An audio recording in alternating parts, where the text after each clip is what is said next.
And welcome, everybody. Welcome. Welcome to the show. Yeah, welcome to our broadcast. I am Kimberly Mann. And I am Russell Mann. And we are TAMT Homes at Shore West Realtors. And this is our live broadcast. Well, it's coming to you live. This week is a pre-recorded broadcast, but we are recording this live. So when we mess up, we mess up. We just won't be able to respond to whatever you're saying live and on camera. But if you do put something in the chat, then that's okay, because we will be sitting there We will be sitting there monitoring chat. So while the broadcast is going out. So we will be responding in real time on the text. Absolutely. So if you have something to say, go ahead and say it. We'll be responding in text. It's just that we are going to be out of town, and we don't have the technology when we're out of town to we do don't all want of to our take cameras. All the cameras, the lights and everything. We can't really take the cameras and the lights and the computer that broadcasts live. We just can't do that. It doesn't work. So we can take the software program, we can take the recording with us, and then we can sit there and we can still stream it live and talk to people, but we can't really do it live. Yeah. So this is our pre-recorded broadcast, and our topic this week is... I love teaching, but it gets me in trouble. Yeah. So this was a post that I did last year. And you know what? I'm going to do a little bit of the me camera here. I guess I should probably take off the Kimberly and Russell part, because it's only Kimberly now. So basically, I did a post last year about this topic because I found that for a long time, I know that I was born to teach. It's in my blood. Wouldn't you agree, Russ? It is, yes. I mean, I don't think that I could really... You love passing on knowledge to other people, whether it's kids at school, which you used to teach. Yep. Or whether it's adults buying a house. Well, and actually, here's the thing. What a lot of people don't recognize or don't realize about me, and a little bit about you as well. We'll talk about your teaching experience. What people don't realize about me is that I've actually been teaching since I was about the age of 12. Yeah. So I started out in teaching in my church, little kiddie Sunday school songs and that sort of thing, and teaching little bits like that. Then as I got older, I was a camp counselor. So I did camp teaching, teaching kids crafts and hiking and all those different, the things you do when you go to camp for the summer. So I was a camp counselor. I did that for 4 years, 2 of them in Wisconsin and 2 of them out east. So I did 4 years of camp counseling. Then again, when I was in my early 20s, I moved to Brazil for a year and actually literally taught two American children. Their parents wanted them on an American educational system. So they needed were missionaries. Yeah, and so they were busy doing their work, and so they needed somebody to teach their kids. So I came down and did that for a year, which was really cool because I got to experience a whole nother culture, whole nother lifestyle. But still be able to be with an American family, because when you're in your early 20s, that's a little I was actually 20. I turned 21 while I was there. I went. Wow. Yep. So that was 1991. That now if you want to do the math, go ahead. You now know how old I am. Anyway, so in 1991, in April of 1991, I moved to Brazil for a year and came back in April of 1992 when I was 21 years old. So yeah. So I had my 21st birthday in Brazil, and then I came back to the States, started on my degree a little bit more in earnest, and finished up my degree in 96 with a teaching degree. And then I went on to teach high school English, which a lot of people know about that teaching experience. But let's talk a little bit about your teaching experience, and your teaching experience started pretty young as well. Yeah, so I used to help teach in the Scouts. I was in the Boy Scout movement. Oh, that's right. I forgot about that. Then I was an air cadet, and I used to help teach that because I was the band leader. Because he's a band geek, right? I was the drum major in the band, so I was teaching other cadets how to play the drums and the trumpet and things like that. Then I went into martial arts after my rugby career. I never really taught rugby, but I used Which to play is ironic considering how good you were at that and how much time you spent at it. Yeah. It's amazing you never did any coaching in that No, after you blew out your knee. Playing. Yeah, but you know, a lot of times people when they get when they a lot of times when people get injured in a sport, they end up going into some of the coaching side because they can't play anymore. A lot of it was because I couldn't play anymore. I missed it that much that you were too immature to be able to move towards a coaching part at that point. I just didn't want to be around it because I couldn't do it anymore. It depressed you if you were around it and couldn't play it. So I took up martial arts and then got my own club, which I used to teach students. Did you say what martial art you taught? No, I didn't. I used to do jiu-jitsu. So I used to train at jiu-jitsu. I was in the British display team. I did that for a number of years, and then I was teaching it at my own club in Southend, which I shared with another black belt.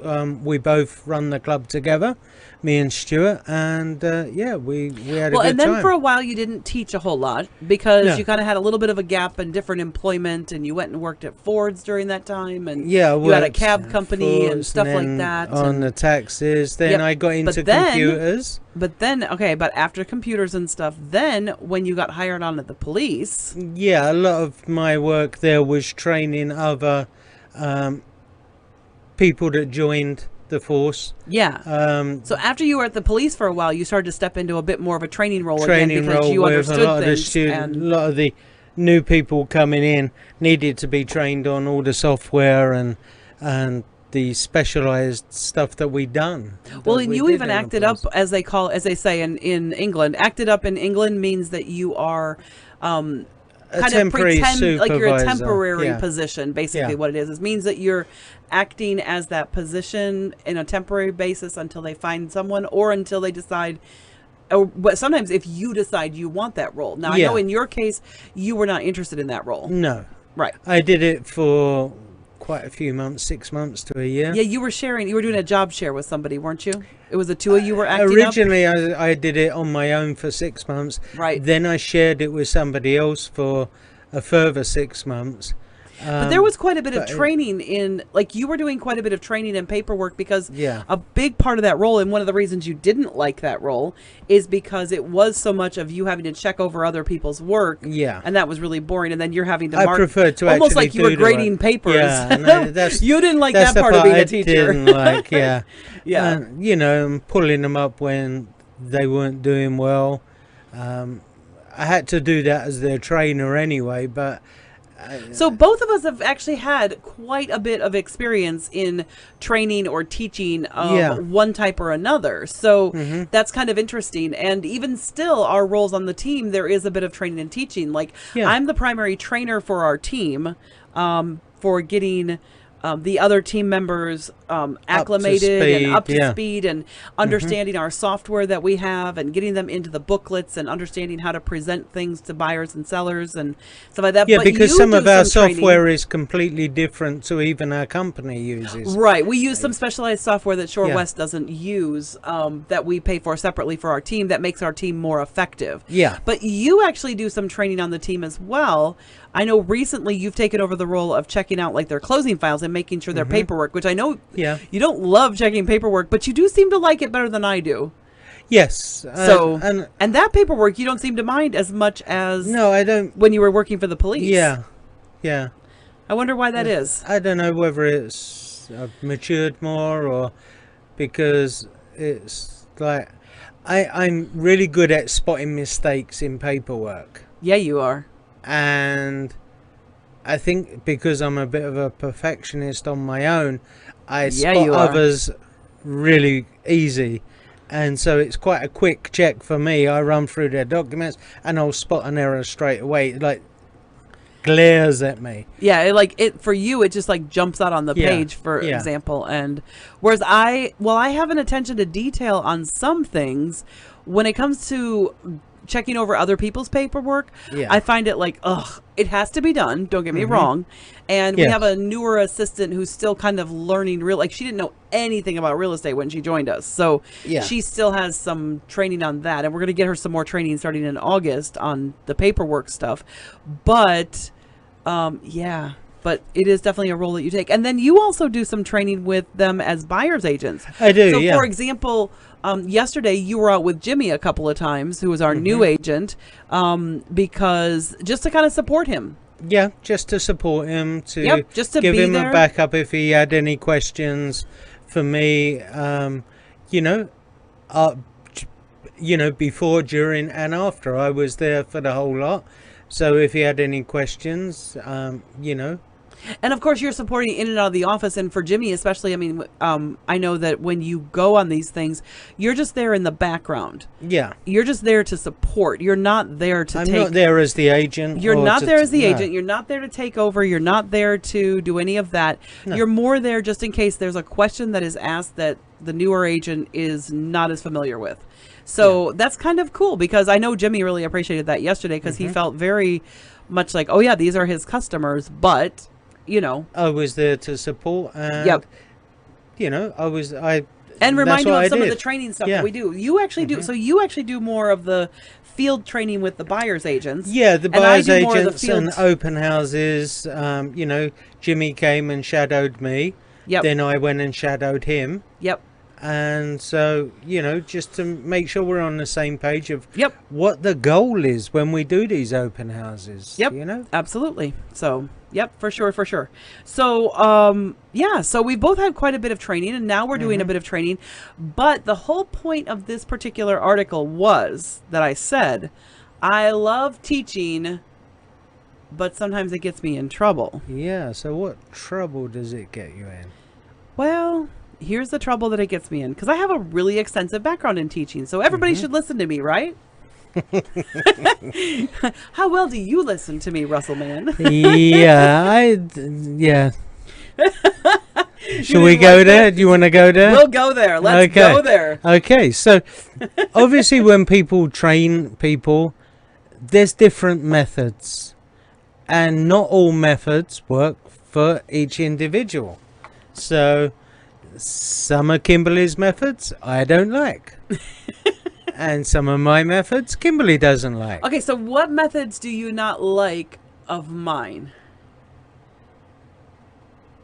Now that if you're gonna open that can of worms, what real estate method do you not like of mine? Sometimes I feel you don't answer me when I ask a question. That's not a real estate method, though. That's more about me being so focused on something else that I'm doing. No, Kimberly's... That's more of a marital problem. We're not bringing up the marital problems. No. But Kimberly's attitude is, if I've answered it once, you should remember it, and then next time... No. It's usually 2 or 3 times I answer it before I say, no. You can't remember it after 2 or 3 times. Work it out for yourself. Work it out for yourself. Maybe you'll remember next time. Whereas I'm more easygoing, and I would actually respond to No. You're more polite. It'll still irritate you inside. You just aren't as obvious on the outside. No, if they do it wrong, I will point out that they've done it wrong. So, that's your thing that you're good at.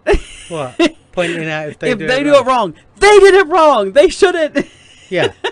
And I'm more the person that will be like, well, they gotta learn. Don't be so hard. They gotta learn some way. It's gonna happen. You messed up when you started too. So it's a really nice balance, I think, back and forth though. Yeah. But what is it about? Okay, so I love teaching, but it gets me in trouble. And here's what I learned. What I've learned about me, and I don't know if you've learned this about you or not, but I'm going to speak for me, because this was my post in like my article and stuff. But what I learned from me is that when teaching gets me in trouble is when I try to teach somebody that doesn't want to learn, but I still insist on trying to teach them. Yeah. That's where the problem comes in, because if they don't want to learn from me, then... If they haven't got an open mind to want to learn that subject, then it's very tough. It is very tough. Well, I had someone at a police force that I was training, and he kept insisting on doing it his own way.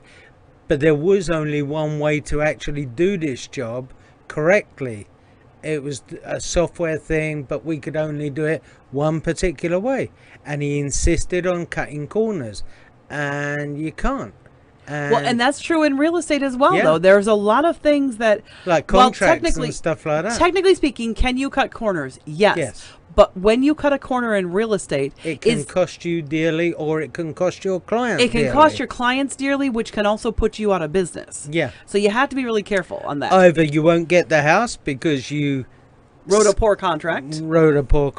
Yep. Or they get the house. Yep. But they don't get everything that they wanted. Yep. In the house. Yep. You know, maybe after an inspection or something like that. Or, you know, you miss a bit and you don't ask for something that that your client wanted. That's true. You know, either a home warranty or a washing machine and dryer. Because just because it wasn't on the MLS, you can still put it in the offer if you really want it. Right. Maybe offer a little bit more, but you want the washer dryer. Quite a number of times I've done that and actually got it. But see, here's the thing. So now we're kind of digressing because while contracts can be done right or wrong, there is still a lot of room for if nobody catches you. And this is the biggest problem with agents, is that a lot of times agents will go through a very good portion of their career and never get caught making the same mistake over and over. But they have this bad pattern and they've just never been caught. And I've had agents actually say to me, well, it's really not a big deal because, you know, nobody's going to find out or nobody caught it. There was an agent recently that didn't send the fact that we'd been rejected on the offer. Yes. And he had multiple offers. Yes. And I said, well, are you going to send me the rejection? Oh, I've been in this job 50 years and I've never sent a rejection. Which is really sad. It's really bad practice because, you know. We need to have evidence. You're actually at least supposed to show that you presented the offer to your sellers. That is actually Wisconsin state law. Yeah. You're supposed to at least fill out the part where it says, I presented the offer at this date and this time. If your sellers refuse to sign it, they can refuse to sign it. Mm-hmm. But you are supposed to send that one thing back. And that is where 50 years, 30 years, whatever, they haven't done it. But that doesn't mean that it will never get caught. And the consequences, because what happens is when you get caught with something like that you've been doing all along, is that you will end up with a much bigger punishment because you've done it habitually. Yeah. Whereas one of the things I do in my training is I nip it in the bud right at the beginning of their career. Yeah. We try to make sure we don't let them, the members of our team, we don't want to have those bad habits start to happen. No. But still have to have some flexibility as well. But here's where it really gets me into trouble. So where it really gets me into trouble is I love teaching, but it gets me into trouble is really with the teaching people who don't want to be taught. Yeah. Even with the team members. So I thought maybe what we could explore a little bit tonight is we could talk a little bit about, or I could read a couple of things that I found that were about that. So I found on the internet, I found an article that I thought was really, really cool. I found two articles. So first of all, one of them is about if you are having trouble learning, and one of the ways that you can improve when you're having trouble learning. Okay. So having trouble learning, you can actually change that by what they call the protege effect. And I didn't realize it had a name. Mm-hmm. I know this technique, but I didn't know it had a name, but it's actually called the protege effect. And what the protege effect basically says is it says that it helps you to learn information better as a result of several psychological mechanisms, all of which revolve around the differences between how we learn information when we're learning for ourselves compared to how we learn it when we expect to teach it to others. So basically what it means is that if you have to teach something to someone else, you will learn it better because you have to teach it. Mm-hmm. So you will actually improve yourself by prepping to teach it. Even if you don't end up teaching it, even if you just pretend to teach it, you will actually learn it better because you're having to to say, how would you teach it? You're having to break down the process of whatever that method is. Yeah, because and think about it more deeply. I think some of that is because the way I've always taught it, like when I taught computering, it was more about breaking it down into a language that your student understands. Yes. And some people are at a lower level of understanding software, and other True. people are at a much higher level, like yourself. You understand software really easy. Yes. But other people don't. Correct. So I would break it down into, I would understand what my student was and what their level was, and then I would have to teach it to that level. But and the it advantage made for you, it was a big advantage, because sometimes I had been told, well, you have to do it this way, it has to be done this way. But by me teaching it, I understood why it had to be that way. right, exactly. Not just that it had to be that way, but why did it have to be that way? Well, and here are some of the benefits they say behind that, is that when you have to learn to teach it, is some of the benefits include things like, well, let's see here. So some of the benefits include, let's see what it says, improved communication skills, increased confidence, and improved leadership ability. And then it says, when preparing to teach, it also increases people's motivation to learn the material. Yeah. So you're more motivated to learn when you have to teach. Yeah, and I just thought that was interesting. When I was I having just to didn't know it teach had a a subject that I wasn't that well conversed in, I would always research it, study it, so I had the answers when a student asked a question. Yeah. So you actually had to learn the material better, Yeah, even yeah. if the student never asked that question. Yeah. Which I thought was really And I was interesting. the same in real estate when I first started. You know how uncomfortable I felt about certain things, because Yeah. I hadn't really learnt it to the fullest. So what if they asked me a question? And the difference in real estate is that sometimes you just have to do, Yeah. and you can't wait to learn. You can't wait to learn Yeah. at 100%, because you do it when you learn it. Like you're learning Yeah. as you do. So Which is why we tell all of our team members to follow around a home inspector when we have home inspections, so they can learn. so they can learn about houses, because you will learn an awful lot from a home inspector. And I actually followed around our home inspectors for about a year. Yeah. I would And it's go definitely to something every we home recommend. inspection. It's definitely something that we recommend to every single new agent that works Yeah. with us, is to follow that home inspector. Because But- I knew houses, but from the UK. So Right. and it's completely different. well, not completely thing. different. Not completely different. there was a lot- you were for on a steep instance, learning forced curve. there as against Well, like, so our heating radiant systems heating. are different than what Yeah. you guys have, and our plumbing systems are a little different than what you have. Yeah. I mean, you still have toilets, we have toilets, but Yeah. your drain systems in your toilets are much more hardy, and they macerate stuff a lot more Yeah. than ours do. So let's talk about, though, why people don't want to learn.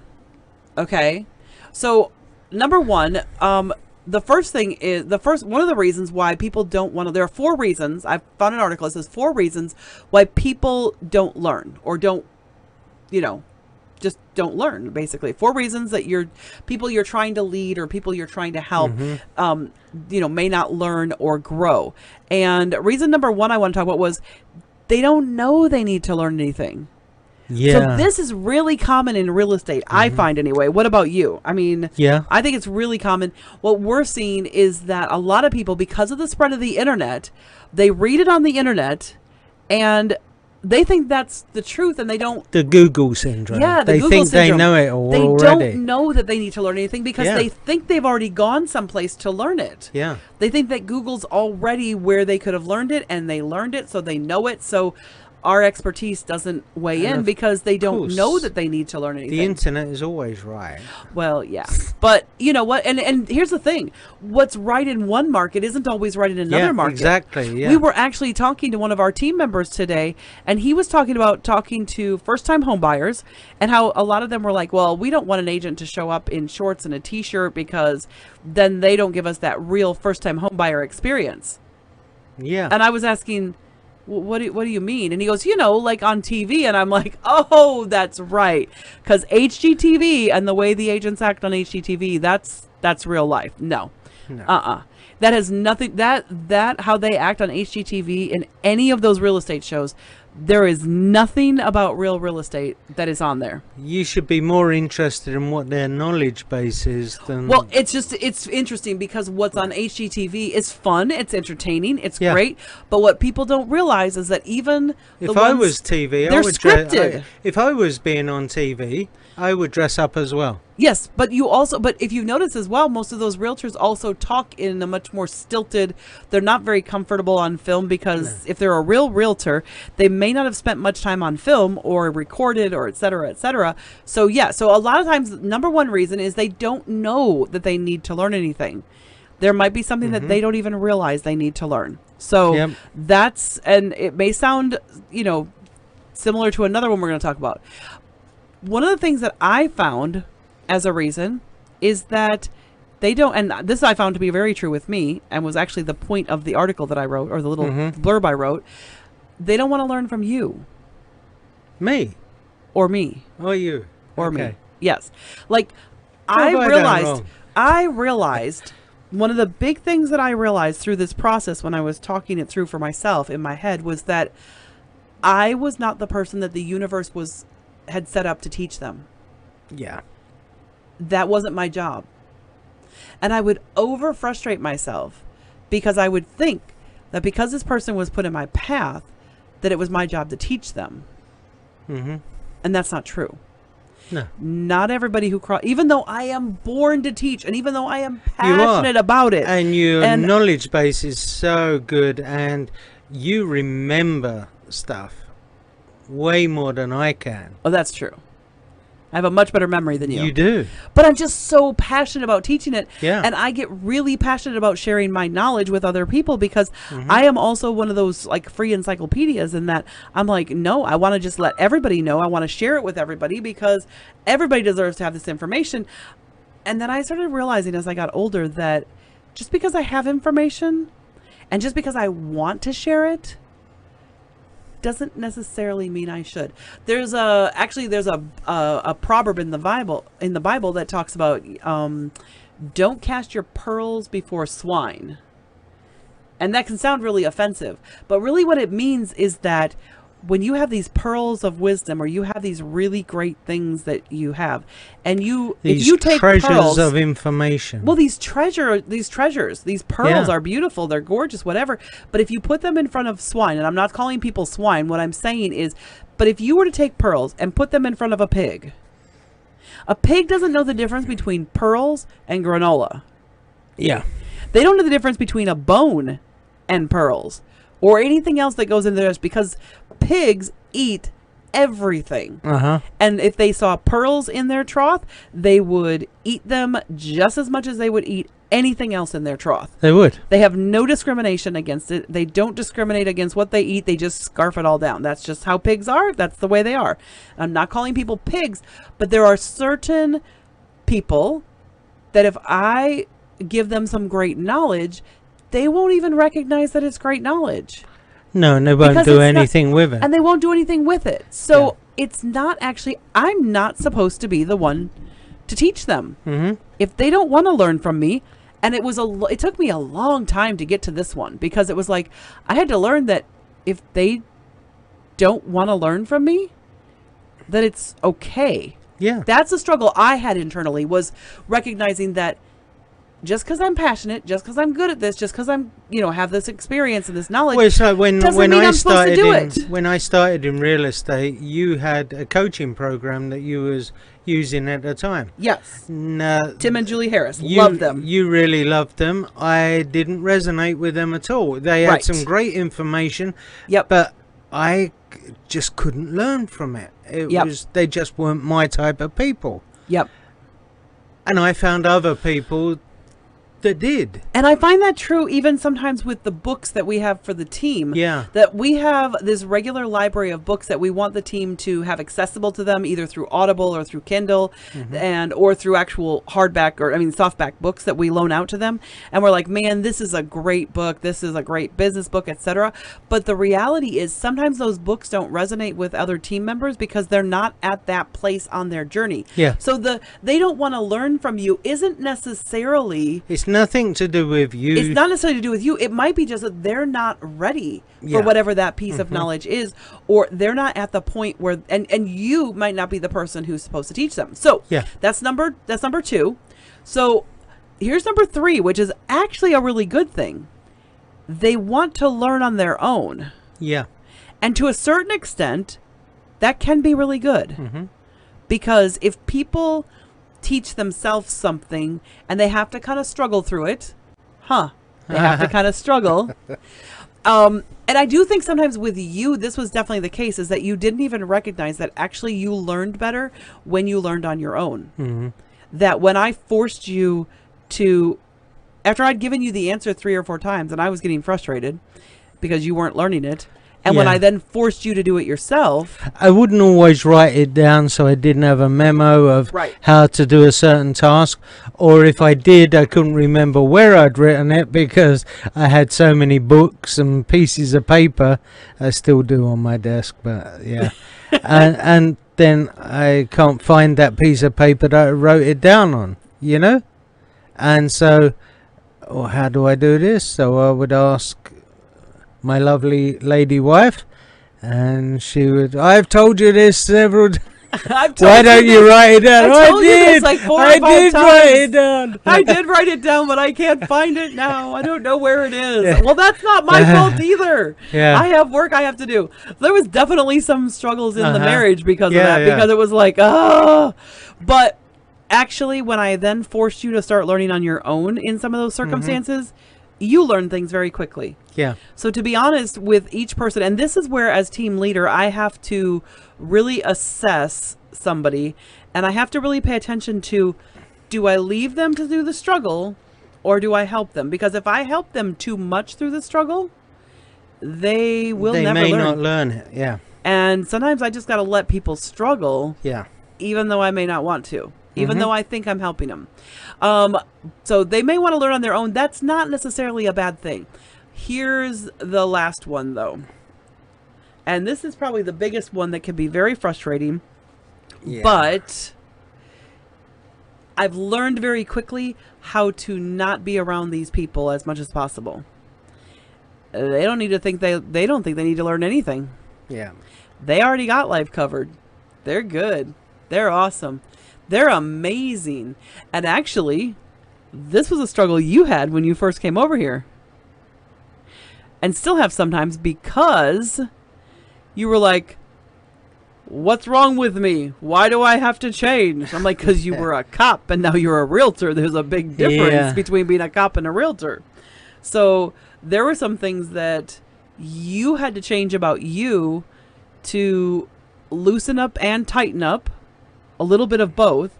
Like in some areas, kind of loosen up. Don't see the world as so black and white all the time. And other areas where you had to be a little bit more conscientious. Yeah. And even, when I hear some employment law thing and stuff like that, and you still struggle. They can't do that. And I remind him, yes, they can. We're in America, honey. And because it's so different. We were talking to Jimmy because Jimmy and his partner, they're having a baby. Yeah. And so they're getting set up for that or whatever. And we were talking this morning with him about paternity leave. And Russ was like, oh yeah, in the UK, the woman gets at least 9 months of maternity leave and the husband gets like, I don't know, at least 3, usually 6 months of, depends on the job, but it's usually 3 to 6 months. 3 to 6 months of paternity, not maternity, paternity for the dad. So mom and dad both can be off of work with full pay for 3 months. They expect the mum to be off the last month of her before giving birth, right? And so then she get 8 months after the birth. Yep. minimum. And if minimum, you're a teacher, yes, yeah. And if you're a teacher, because I know this, because I had I had a friend of mine have a baby while they were there, you could be off for up to a year and a half from teaching. The first 6 months were full pay. Were full pay, yeah. The second 6 months were 3/4 pay. Yep. So you still got most of your pay. And your depends on the 6 months, union, because it was well, a if union. They were a teachers union. Negotiated, yeah. There's only the same. one teachers union. The same with the police union. Yeah. You could in have. the UK, there's only one teachers union that I'm aware of. You could actually or have at least per area. 9 months off at full pay, and then if you wanted to stay off for up to the year, so an extra Correct. 3 months, then that would be on half pay. Okay, so with teachers, Yeah. 6 months at full pay, Yeah. 6 months at 3/4 pay, 6 months at half pay. Right. So you didn't move to half pay until you were out a year. Out a year, yeah. Yeah. Yep. So that was for teachers. That was really nice. And paternity leave was 6 months for a teacher. For the men, they could have up to 6 months of paternity leave. At least when I was over there teaching. So obviously you don't get the overtime pay. For Russ, when he heard Jimmy say that she gets 6 weeks off and he gets 2, Jimmy gets 2 weeks off, and and I'm not going to tell you where Jimmy works for that, but it's actually a pretty reputable, good company, and it's actually not bad. I mean, there are a lot of companies out there that are like, paternity leave. What the heck is paternity leave? Why would the dad need to be off? Well, because to help the mum. Because he needs to learn, and women, we know this is true. He needs to learn how to change diapers too. He needs to learn how to handle midnight feedings too. I did. Well, yes, that's because you lived in England where they require it, or where they give you that time off. I never got the time off. Well, that's true, because you were self-employed at that point, weren't you? So I couldn't have time off. I was self-employed at that time. That's true. So didn't get, and they didn't do paternity leave at that time anyway. Oh, right. Because that was 30 years ago. Yeah. Yeah, that was a long time ago. So what's interesting, though, about all of this, so we were talking to Jimmy, so this is the kind of thing where some people don't think they need to learn anything, and Russ went through some culture shock issues. Yeah. Oh, so for example, here's something he didn't think he needed to learn, and I still think he needs to learn. So in England, they eat with both hands. They put their fork in their left hand and cut, and they cut their meat with their right, just like we would. If you're right-handed, if you're left-handed, obviously. But you hold your meat with your fork and you cut it with that. Then you put your knife down and you transfer your fork to your right hand, and then you eat that piece of meat over here. In England, they don't. They still hold their knife in this hand, and they just, whatever piece of meat they've cut off with their left, they just stick it in like this. So they're like two-handed. Right. It feels very, to me as an American, it feels very oafish. It feels very oafish to us. It does, because you still have your knife in one hand and you're using your fork at the same time. An economical use of power, because you've got your knife in your right hand, you've got your fork in your left hand, you cut it off and it goes straight to your mouth. Why transfer it? Why? Because it's our custom and it's our culture. It's a weird custom. It's a weird culture. So as we were saying, this is a great example of they don't think they need to learn anything. And while when it comes down to things like a fork and a knife, it's obviously not that big of a deal. When it comes down to buying a house, if somebody thinks they know it all, well, I'll be honest with you. I'm a full-time professional realtor who has bought and sold multiple houses for myself, for ourselves, as well as, obviously, we've sold hundreds of houses for our customers, because Russ and I generally sell about 50 to 60 a year ourselves, and then we've been doing that for a long time now. Yes. So we've sold hundreds upon hundreds of houses, and we still learn something new every day. We do. And if we're selling houses regular like that, and we're still learning, how much more so those of you that only are buying houses every 5 to 10 years could learn something. And here's the thing, and the reason that we keep learning and growing, and there's always something new, is because regulations change, paperwork changes, mortgages change, and we have to be aware of those changes. And sometimes it's the actual client. I mean, look, I had a client from out of state that had never ever owned a house with a basement. Right. He knew nothing about basements because he'd never owned one before. Right. All of a sudden he's moved because of his job to Wisconsin. Yep. And now every house he's looking at has got a basement, and he knew nothing about them. So, of course, there was a learning curve. And one of the things he said when he did a really good testimonial for me was that he appreciated the level of knowledge that we could impart to him to teach him about basements and, you know, what it involves. Yeah. So, I mean, here's the thing. I love teaching, and at the end of my little post that I, not little, but my long article level post that I put up last year, the end of it said, you know what, if you think that I'm just a know-it-all after listening to all of this and hearing all of this and whatever, then I know for sure that you fall into the category of you're not somebody I'm supposed to teach. But if you are the kind of person who went, yeah, I can see the value in learning from Kimberly and Russ, then maybe that is something we should be doing for you. Maybe we should be helping you figure out what your next real estate move is, whether it's buying a rental or whether it's moving up to the next home or because we don't. the next this one, is the thing. When we go into listing appointments, we don't always advise them to sell. Sometimes we're telling them, no, we think you're better off keeping it. Yeah, absolutely. So definitely, I mean, look, here's the category. Here's the thing. We both really love teaching. We do. And for me, it used to get me in trouble. I don't know if it still gets you in trouble.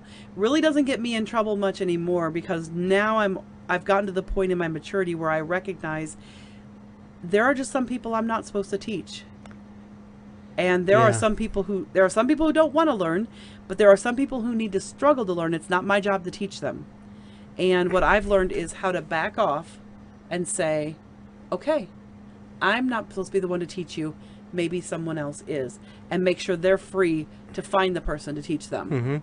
And that's really what it comes down to.